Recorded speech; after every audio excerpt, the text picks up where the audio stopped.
So now I will take each technique. Shiva replies, Radiant One, this experience may dawn between two breaths. After breath comes in and just before turning up the beneficence. One technique. Radiant One, this experience may dawn between two breaths. After breath comes in, that is down, and just before turning out, that is going up. Be beneficence.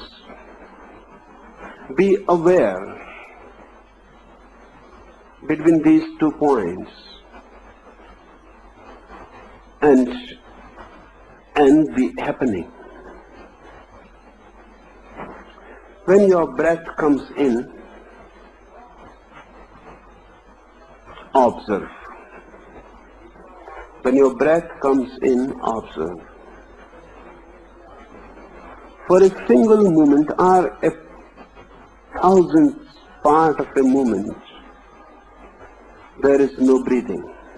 Before it turns up, before it turns going outward. One breath comes in, then there is a certain point, breathing stops. Then the breathing goes out. When the breathing goes out, then again for a single moment or a part of a moment, breathing stops. Then breathing comes in. Before turning in or before turning out, there is a moment when you are not breathing. That moment,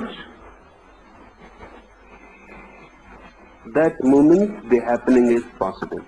Because when you are not breathing, you are not in the world. Understand this. When you are not breathing, you are dead.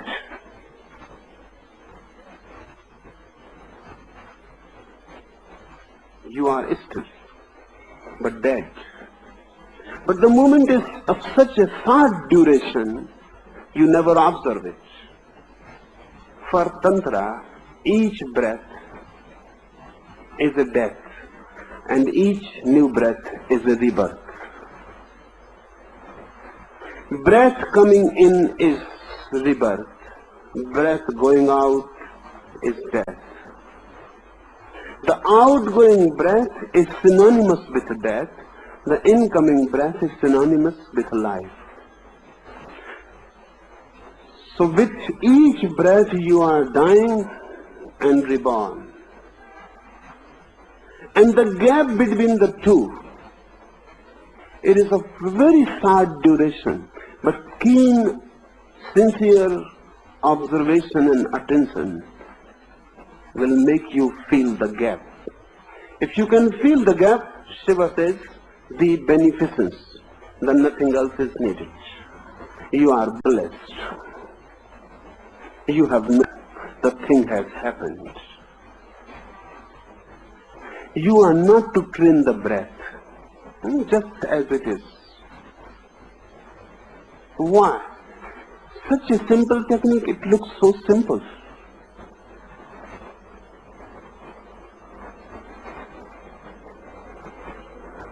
Such a simple technique to know the truth.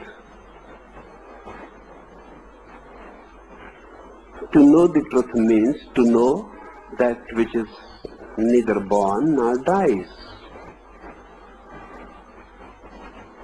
To know that eternal element which is always.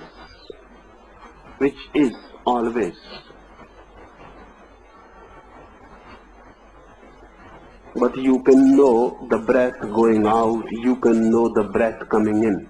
You never know the gap between the two. Try it.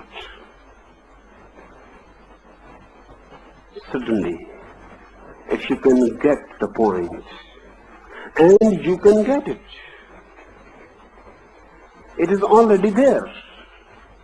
Nothing is to be added to you or to your structure. It is already there. Everything is already there. Only a certain awareness. So how to do this? First become aware of breath coming in. Watch it. Forget everything. Just watch breath coming in. The very passage when the breath touches your nostrils, feel it there. Then let the breath move in. Move with the breath, fully conscious. You are going down, down, down with the breath. Don't miss the breath. Don't go ahead. Don't follow. Just go with it. Remember this. Don't go ahead. Don't follow it like a shadow. Be simultaneous with it. Breath and consciousness should become one. Breath goes in, you go in. Only then it will be possible to get the point which is between two breaths. It will not be easy. Move with the breath, then move with the breath out, in, out, in, out. Buddha tried and used this method particularly. So this method has become a Buddhist method. In Buddhist terminology, it is known as Anapanasati Yoga. And Buddha's enlightenment was based on this technique, only this. All the religions of the world,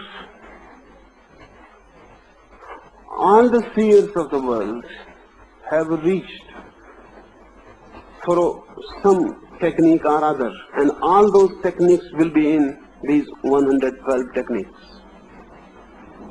This first one is Buddhist technique. It has become known in the world as Buddhist technique because Buddha attained his enlightenment through this technique. Buddha says, be aware of your breath, coming in, going out, coming in, going out. He never mentions the gap because there is no need. Buddha thinks and he feels, if you become concerned with the gap between two breaths, that concern may disturb your awareness. So he simply says, be aware when the breath is going in, move with it, and when the breath is going out, move with it. Do simple this, going in, going out with the breath. He never says anything about the latter part of the technique.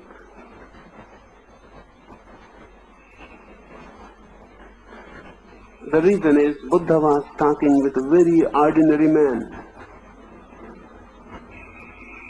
Even that may create a desire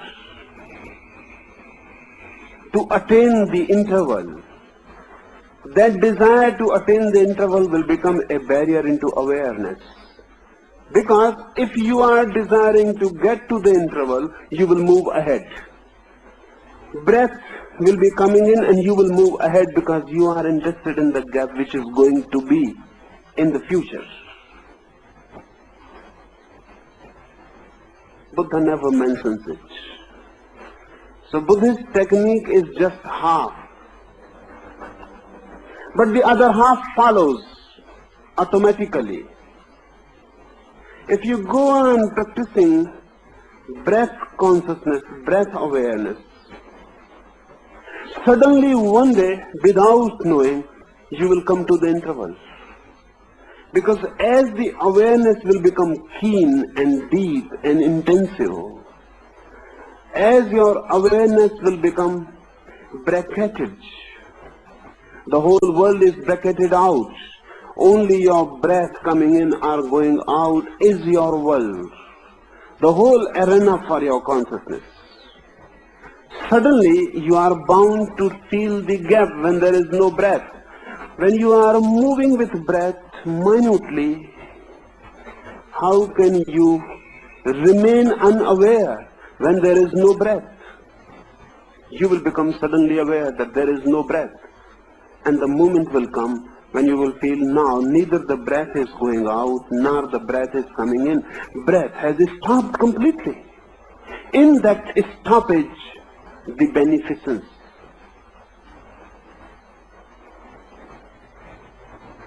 This one technique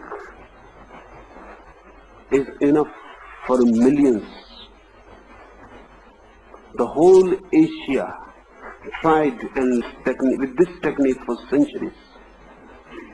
Tibet, China, Japan, Burma, Thailand, Siam, Ceylon, the whole Asia except India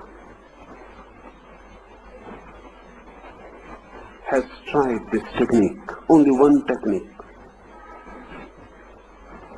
And thousands have attained to enlightenment through this technique. And this is only the first technique.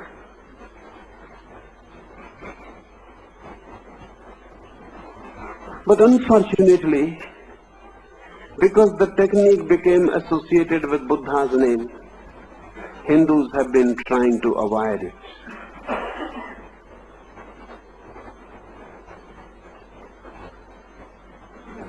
Because it became more and more known as Buddhist method. Hindus have completely forgotten it. Not only this, because this technique is the first technique mentioned by Shiva, many Buddhists have claimed that this book, Vigyana, is a Buddhist book, not a Hindu book.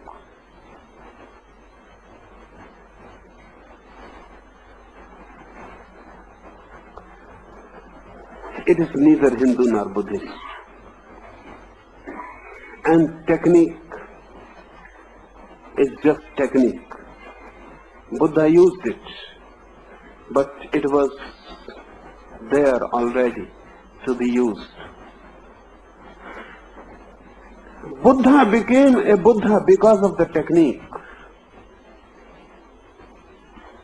Technique preceded Buddha. Technique was already there.